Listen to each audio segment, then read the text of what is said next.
Good day classmates, good day teachers. I am John Lloyd Villagracia, a BSc structural student, and on this video I will going to tackle about the geological investigation in civil engineering, site investigations.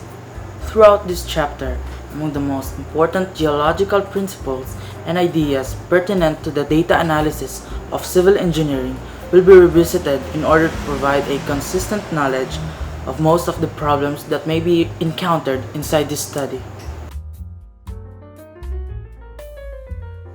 The most significant phase in the construction of a structure is the geological investigation, which determines the viability of a site for construction and how the foundations and preventative measures for the building should be raised. And according to a study, 1/3 of infrastructure projects are interrupted and half of the numerous highway projects over tender expenditures are due to insufficient geological investigations or poor data interpretation. This next video will going to give you more ideas about the geological investigation.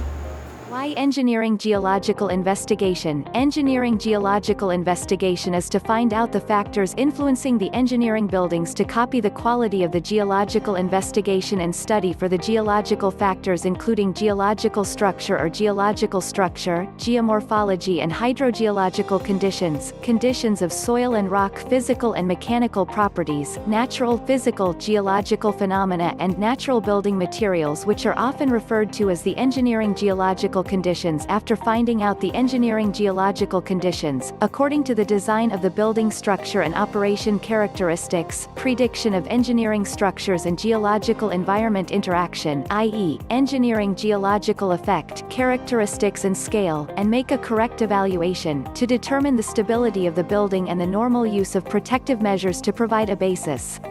What is included in the detailed survey phase generally includes two parts: text and graphics. Text with project survey, survey and objective task, survey method and complete the work, according to the specification of the standard, engineering geological and hydrological conditions, geological features and parameters of site, seismic effect, etc. Finally make a comprehensive evaluation of foundation, extraction bearing capacity charts part including the floor plan, section, drilling histogram, geotechnical test results table, physical and mechanical index statistics, stratified soil test report, etc.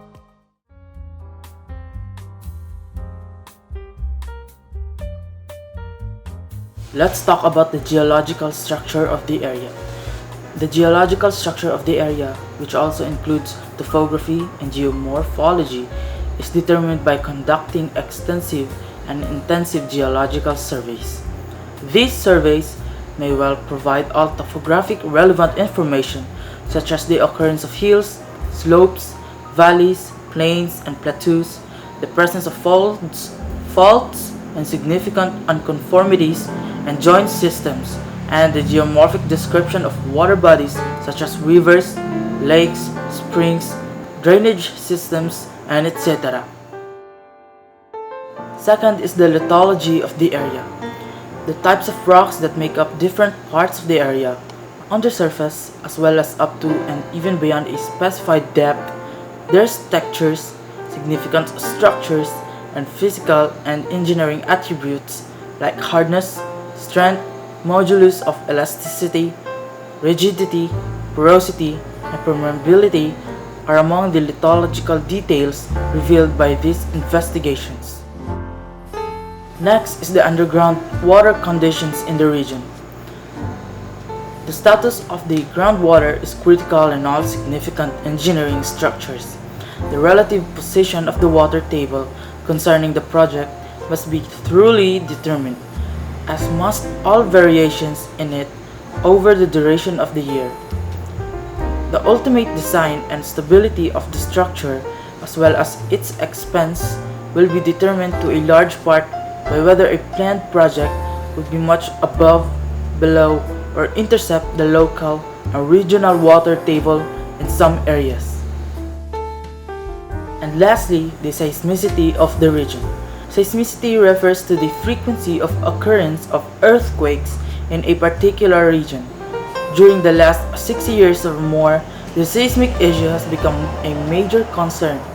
Seismicity must be contemplated for any form of civil engineering construction in a given location.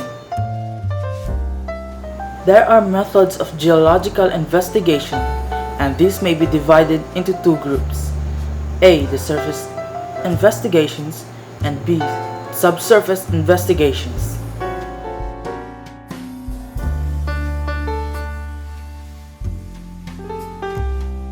Surface investigations.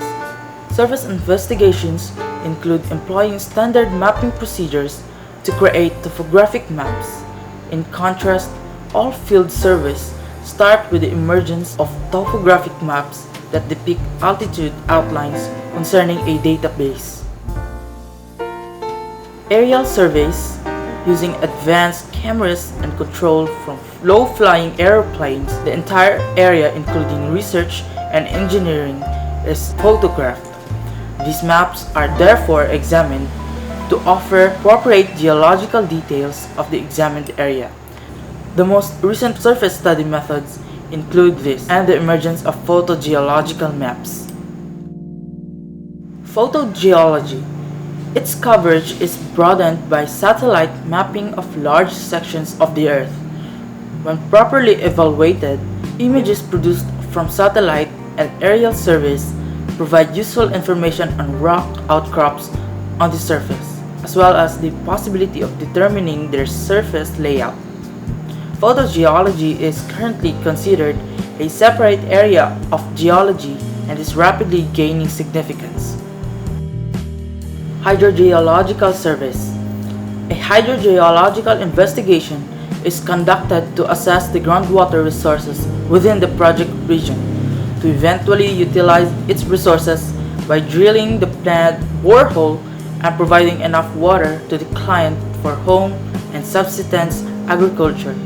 It also entails a comprehensive review of such water-bearing rock layers as well as their filtration capability and the inherent propensity of these rocks to either deposit or repel water.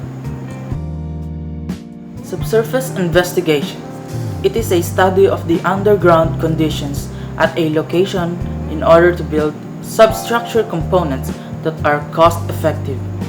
There are two approaches used to accomplish this: the direct subsurface explorations and indirect subsurface explorations. Direct subsurface explorations. Direct methods include digging drill holes, trial pits, adits, shafts, galleries, and exploratory tunnels to examine subsurface rocks or commodities.